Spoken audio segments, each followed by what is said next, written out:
Tous les ans, entre Pâques et Pentecôte, un événement du calendrier chrétien passe souvent tout à fait inaperçu. Je veux parler de l'Ascension, le jour de l'Ascension. En France, c'est plus facile parce que c'est un jour férié majeur avec une longue fin de semaine, alors on s'en souvient. L'Ascension. Jésus remonté au ciel, comme nous dit l'Évangile, un récit assez étonnant et j'espère que quelques réflexions au moins vous serviront de remontant en parlant d'Ascension. L'Évangile le dit clairement dans Luc chapitre 24.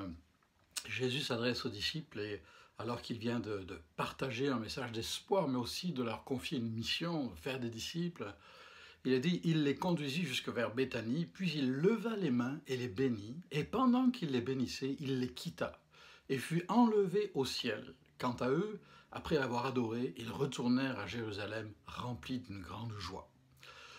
Vous trouverez juste les références affichées sur ce message pour pouvoir vous encourager à relire les textes par vous-même.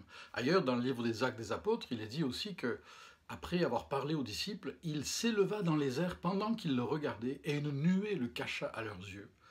Et comme ils avaient les regards fixés vers le ciel pendant qu'ils s'en allaient, deux hommes habillés de blanc leur apparurent et dirent « Hommes de Galilée, pourquoi restez-vous à regarder le ciel ? Ce Jésus qui a été enlevé au ciel du milieu de vous reviendra de la même manière que vous l'avez vu aller au ciel. » Alors ça paraît assez surréaliste, toute cette histoire d'enlèvement, d'ascension.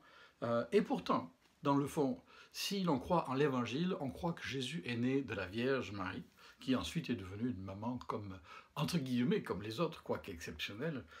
Mais Jésus est né de la Vierge Marie, les évangiles le disent clairement, il est né surnaturellement, miraculeusement. Et la fin de son séjour terrestre, après sa résurrection, aussi surnaturelle que cela puisse être, va être suivie par son ascension, non pas son enlèvement, parce que c'est lui qui remonte vers le Père. Dans les évangiles, on trouve cela clairement dans le livre des Actes des Apôtres. Alors qu'est-ce que ça change que Jésus soit au dos ressuscité?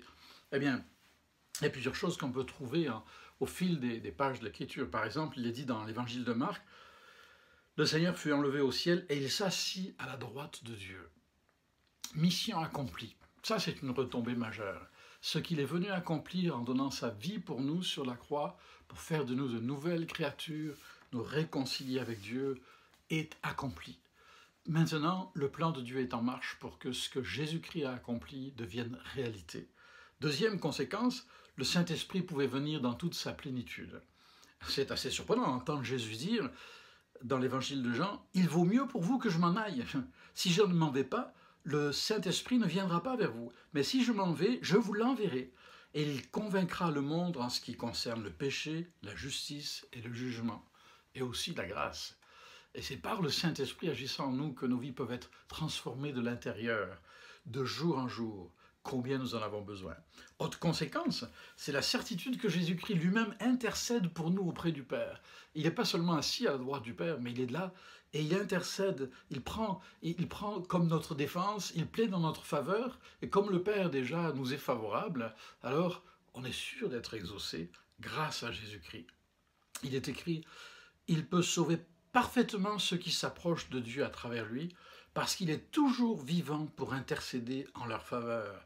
Ailleurs, dans Romains, Paul dira « Qui nous séparera de l'amour de Christ? Il est à la droite de Dieu, il intercède pour nous. » Autre conséquence, eh bien on peut dire on a la garantie qu'une place nous est préparée dans le ciel. Jésus dira « Que votre cœur ne se trouble pas. Croyez en Dieu, croyez aussi en moi. Je vais vous préparer une place. Et puisque je vais vous préparer une place, je reviendrai et je vous prendrai avec moi, afin que là où je suis, vous y soyez aussi. » C'est l'assurance du chrétien. La mort n'est pas un trou noir dont on ne se relève jamais, mais pour lui, c'est une transition extraordinaire vers la vie éternelle avec son Dieu, avec son Sauveur. Et puis une dernière, il y en aurait d'autres, retombée ou conséquence de l'ascension, c'est que la voie est libre. Il a ouvert la voie. Et la Bible dit, cette espérance, l'espérance, l'assurance d'un jour rencontrer celui qui nous a sauvés par Jésus-Christ, eh bien, cette espérance, nous la possédons comme une ancre solide et sûre de l'âme. Un homme a dit, plusieurs l'ont dit d'ailleurs, « Un jour, vous entendrez dire que je suis mort, n'en croyez pas un mot. J'aurai seulement changé d'adresse. Je serai plus vivant que jamais. Je serai entré dans la présence de mon Dieu. Alors, je vous pose simplement la question, et je me la pose à moi-même, sommes-nous conscients que le fait que Jésus-Christ soit remonté à la droite du Père change tout en réalité, rend tout possible, rend l'espoir et l'espérance possible. L'espoir, ça me fait penser, vous savez, tout à l'heure on parlait d'Élie et Élisée, et Élisée avait demandé au prophète Élie qu'il puisse avoir une double part d'héritage. C'était une expression de l'époque pour le fils aîné, qui réclamait donc la position d'un fils aîné. Il voulait tout, il était ambitieux. Et cette double part, dans un sens, je crois que c'est la nôtre en tant que chrétien. Et j'ai envie de faire ce parallèle avec l'espoir et l'espérance. Une double part. Nous avons un espoir pour le présent. Oui, Dieu est à l'œuvre dans la vie de ceux qui se confient en lui. Oui, il nous aide à affronter le quotidien, le confinement, les difficultés, les défis, les tensions. Il nous aide à prendre le dessus sur nous-mêmes, à devenir maître de nous-mêmes, ce qui est tout un exploit. À lui seul en soit la gloire. Et puis il nous donne en plus de l'espoir pour le quotidien, l'espérance pour l'éternité. Quoi qu'il advienne, nous avons cette espérance vivante qui est là dans nos cœurs. Alors puissions-nous garder ou reprendre confiance, nous confier à lui, nous abandonner à lui très simplement. Notre Père, nous nous confions en toi. Nous plaçons en toi notre confiance et notre espérance. Merci pour Jésus-Christ qui est venu, qui a vécu, qui est mort sur la croix pour nous, mais qui est aussi ressuscité, qui est remonté à la droite du Père pour que le Saint-Esprit puisse venir habiter nos cœurs. Viens, habite en nous, dans nos cœurs maintenant, règne en nous aussi, et que tu en es seul la gloire. J'aimerais partager avec vous ce chant dont les paroles s'inspirent d'un texte de la Bible qui dit « Encore bien peu de temps, et celui qui doit venir viendra, il ne tardera pas. » Encore un peu, oui bien peu de temps, et celui qui doit venir viendra. Divin rendez-vous fixé depuis longtemps, sur les nuées il nous enlèvera. Sur les nuées il nous enlèvera.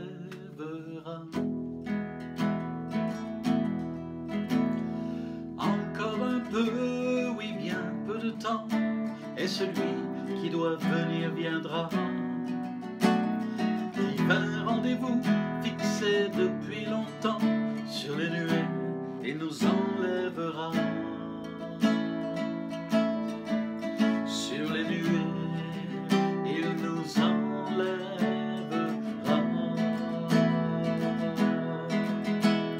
Son jugement sera juste et clément, tous plieront le genou à ses pieds. Fini les larmes, les pleurs, les tourments, tout en lui n'est que grâce et bonté. Tout en lui n'est que grâce et bonté. Encore un peu, oui bien peu de temps, et celui qui doit venir viendra. Divin rendez-vous fixé depuis longtemps, sur les nuées il nous enlèvera. Sur les nuées il nous enlèvera.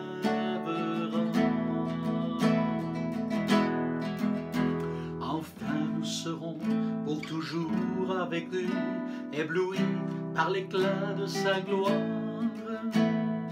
ressuscité pour l'éternelle vie, a servi le maître de l'histoire, a servi le maître de l'histoire. Encore un peu, oui bien peu de temps, et celui qui doit venir viendra. Divin rendez-vous fixé depuis longtemps, sur les nuées il nous enlèvera.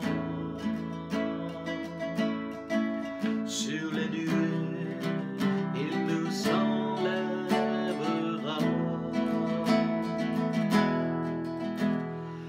En l'attendant chaque jour je vivrai, gardant les yeux fixés sur l'horizon,